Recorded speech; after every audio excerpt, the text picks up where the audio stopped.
अधिक मास महात्म्य अध्याय 24वा. दानांचे महात्म्य.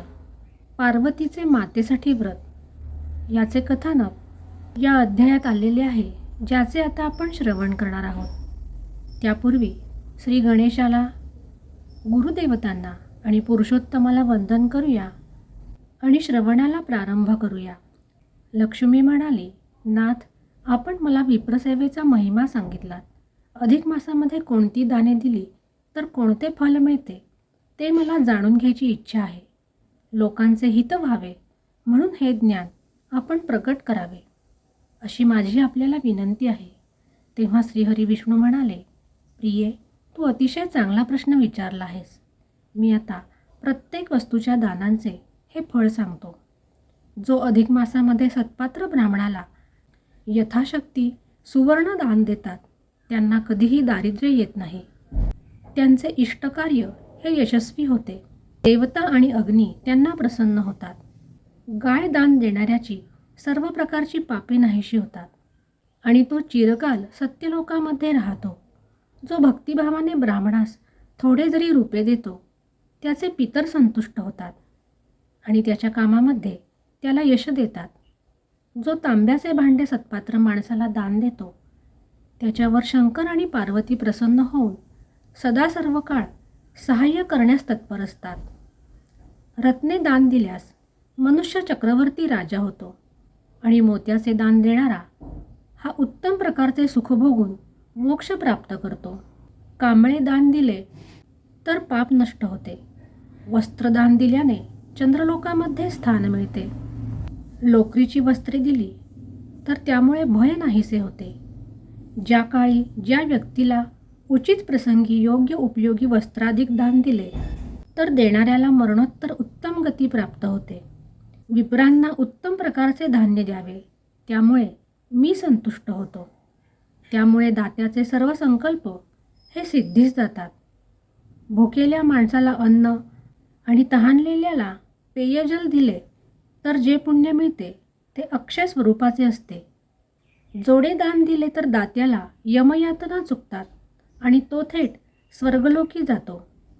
तूप किंवा तुपाने भरलेले पात्र दान दिले तर दात्याला सूर्यलोक प्राप्त होतो आणि तिळाचे दान दिले तर रुद्रलोकामध्ये स्थान मिळते. वर्षभर पुरेल इतके धान्य, वस्त्र, दागिने, तूप, तेल इत्यादींसह माझी आणि शंकराची पूजा करावी.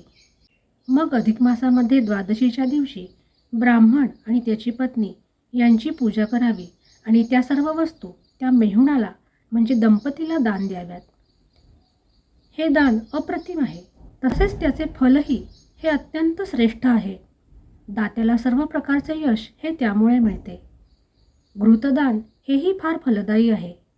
घृताचे दान हे ब्राह्मणाला द्यावे. सप्तधान्यांचे यथाशक्ती दान द्यावे.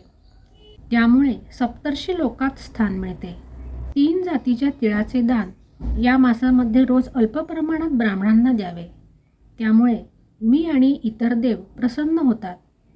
थोडे सोने आणि तीळ दान दिले तर अष्टसिद्धी प्राप्त होतात. तूप, वेलची, साखरेचा पाक यासह तिळाचे लाडू करून ते मुलांना आणि आप्तजनांना द्यावेत. त्यामुळे गोलोकातील श्रीकृष्ण प्रसन्न होतो. तुपात तळलेले मोदक जो अधिक मासामध्ये ब्राह्मणांना दान देतो त्याची सर्व कार्ये सिद्धीस जातात.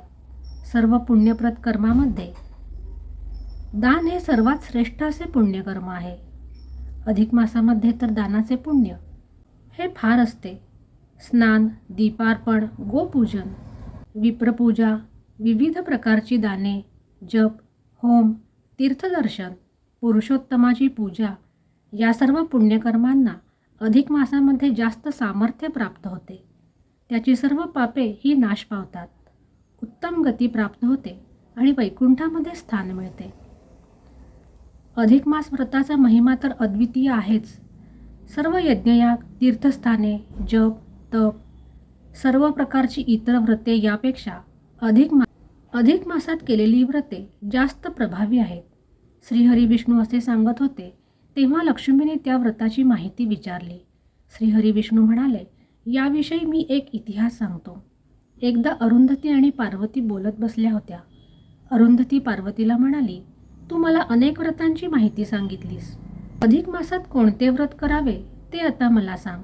तेव्हा पार्वती म्हणाली, हे साध्वी अरुंधती, अधिक मास व्रताची माहिती मी तुला सांगते, ती ऐक. एकदा माझे पती कैलासनाथ यांच्यासह मी आनंदात बसले होते.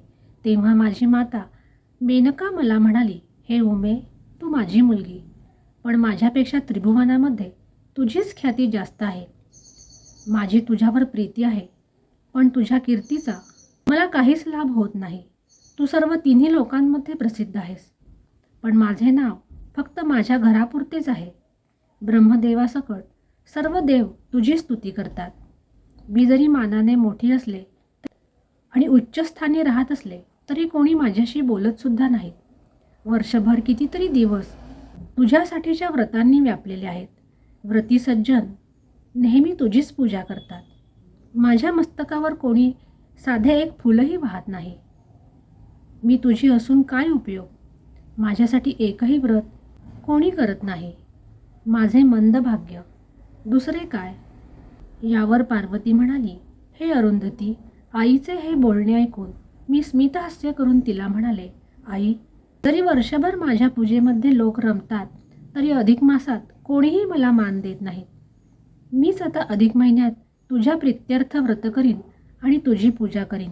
असे म्हणून मी नंतर येणाऱ्या अधिक मासात व्रत धारण करून माझ्या आईची म्हणजे मेनकेची पूजा केली. अरुंधती म्हणाली, हे पार्वती, ते व्रत कसे केलेस ते मला सांग. अधिक मास हा फार महत्त्वाचा आहे, तो रिकामा जाऊ नये. त्यावर पार्वती म्हणाली, साध्वी, तू चांगली विनंती केली आहेस. मी जे व्रत केले आणि माझ्या मातेला ते व्रत कसे अर्पण केले ते सांगते. अधिक मासामध्ये शुक्ल तृतीयेस शुचिर्भूत होऊन शुद्ध वस्त्र नेसावे, गुरुची आज्ञा घ्यावी, शुद्ध स्थळी सुशोभित जागा करून पळसाच्या पाटावर धोत्र्याची 5 फळे स्थापावीत आणि देवता स्थापावी. मैना देवीची हत्तीवर आरूढ अशी मेणाची मूर्ती करावी. पती हिमालय आणि मैनाक पुत्र तिच्याबरोबर आहे अशी ती मूर्ती असावी. 5 गौरींसह ती मूर्ती त्या पळसाच्या पाटावर स्थापावी.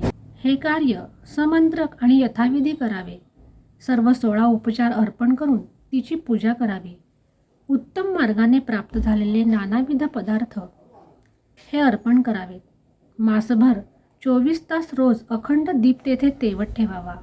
याप्रमाणे रोज महिनाभर मैनादेवीची पूजा करावी. रोज एकदाच जेवावे. जर तसे सामर्थ्य नसेल तर तृतीयेच्या दिवशी आणि अमावस्येला एकभुक्त राहावे.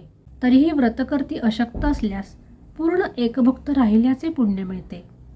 शेवटी उद्यापन करावे. मैनेची सोन्याची प्रतिमा पूजून ब्राह्मणासही सर्वोपचारांनी पूजून ती मूर्ती यथाविधी त्यांना अर्पण करावी. 5 ब्राह्मणांना वस्त्रप्रावरणे, आभूषणे आणि पूजनपूर्वक भोजन द्यावे आणि नातलगांपैकी मेहुण बोलवून त्यांनाही सन्मानपूर्वक भोजन द्यावे. जे या व्रताचे पालन करतील त्यांना सुख, सौभाग्य आणि संततीची प्राप्ती होईल.